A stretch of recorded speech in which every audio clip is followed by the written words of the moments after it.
ಸೇಗಂದೂರು ಸೇತುವೆ ಉದ್ಘಾಟನೆ ವೇಳೆ ಕೇಂದ್ರ ಸರ್ಕಾರದಿಂದ ಶಿಷ್ಟಾಚಾರ ಉಲ್ಲಂಘನೆಯಾಗಿದೆ ಎಂಬ ಆರೋಪಕ್ಕೆ ಪ್ರತಿಕ್ರಿಯಿಸಿರುವ ಕೇಂದ್ರ ಹೆದ್ದಾರಿ ಸಚಿವ ನಿತಿನ್ ಗಡ್ಕರಿ ಖುದ್ದು ಹಾಜರಾಗಲು ಸಾಧ್ಯವಾಗದಿದ್ದಲ್ಲಿ ವಿಡಿಯೋ ಕಾನ್ಫರೆನ್ಸ್ ಮೂಲಕ ಭಾಗಿಯಾಗುವಂತೆ ಮುಖ್ಯಮಂತ್ರಿ ಸಿದ್ದರಾಮಯ್ಯ ಅವರಿಗೆ ವಿನಂತಿಸಲಾಗಿತ್ತು ಎಂದಿದ್ದಾರೆ. ಸೇತುವೆ ಉದ್ಘಾಟನಾ ಕಾರ್ಯಕ್ರಮದ ಅಧ್ಯಕ್ಷತೆ ವಹಿಸುವಂತೆ ಕೋರಿ ಮುಖ್ಯಮಂತ್ರಿ ಸಿದ್ದರಾಮಯ್ಯ ಅವರಿಗೆ ಜುಲೈ 11ರಂದು ಅಧಿಕೃತ ಆಹ್ವಾನ ನೀಡಲಾಗಿತ್ತು.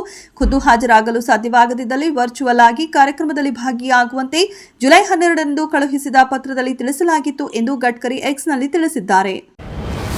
ಅಭಿವ್ಯಕ್ತಿ ಸ್ವಾತಂತ್ರ್ಯಕ್ಕೆ ಧಕ್ಕೆಯಾಗದಂತೆ ದ್ವೇಷದ ಭಾಷಣ ನಿಯಂತ್ರಿಸುವಂತೆ ಕೇಂದ್ರ ಸರ್ಕಾರ ಹಾಗೂ ರಾಜ್ಯಗಳಿಗೆ ಸುಪ್ರೀಂ ಕೋರ್ಟ್ ಸೂಚಿಸಿದೆ. ಇನ್ಸ್ಟಾಗ್ರಾಂ ಇನ್ಫ್ಲೂಯೆನ್ಸರ್ ಶರ್ಮಿಸ್ಟಾ ಪನೋಲಿ ವಿರುದ್ಧದ ಪ್ರಕರಣದ ದೂರುದಾರ ವಜಾಹತ್ ಖಾನ್ ಸಲ್ಲಿಸಿದ ಅರ್ಜಿ ವಿಚಾರಣೆಯ ಸಂದರ್ಭದಲ್ಲಿ ಸುಪ್ರೀಂ ಕೋರ್ಟ್ ಈ ರೀತಿಯ ಸಲಹೆ ನೀಡಿದೆ.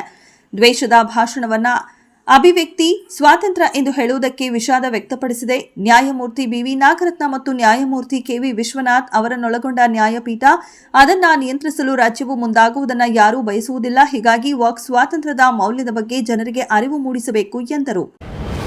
ಕರ್ನಾಟಕದ ಆದಾಯಕ್ಕೆ ಅತಿ ದೊಡ್ಡ ಕೊಡುಗೆ ನೀಡುವ ಬೆಂಗಳೂರಿಗೆ ಕಾಂಗ್ರೆಸ್ ಸರ್ಕಾರ ಈವರೆಗೆ ಯಾವುದೇ ಅತ್ಯುತ್ತಮ ಮೂಲಸೌಕರ್ಯ ಯೋಜನೆಗಳನ್ನು ಕೊಟ್ಟಿಲ್ಲ.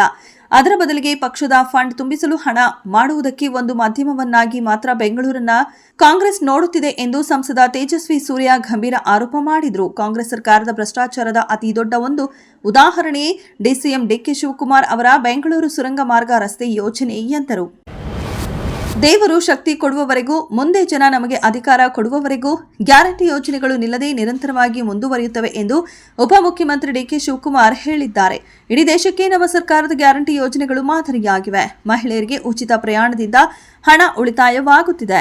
ದೇವಸ್ಥಾನಗಳಿಗೆ, ಸಂಬಂಧಿಕರ ಮನೆಗೆ ಕೆಲಸಕ್ಕೆ ಹೋಗುವ ಮಹಿಳೆಯರಿಗೆ ಹಣ ಉಳಿತಾಯವಾಗುತ್ತಿರುವುದಂತೂ ನಿಜ. ಇದರಿಂದಾಗಿ ಅವರು ಸಂತಸದಂದಿದ್ದಾರೆ. ವರ್ಗ ಜಾತಿರಹಿತವಾಗಿ ಈ ಯೋಜನೆಯನ್ನ ಸಚಿವ ರಾಮಲಿಂಗಾರೆಡ್ಡಿ ಅವರ ನೇತೃತ್ವದಲ್ಲಿ ಜಾರಿಗೊಳಿಸಲಾಗುತ್ತಿದೆ ಎಂದು ತಿಳಿಸಿದರು.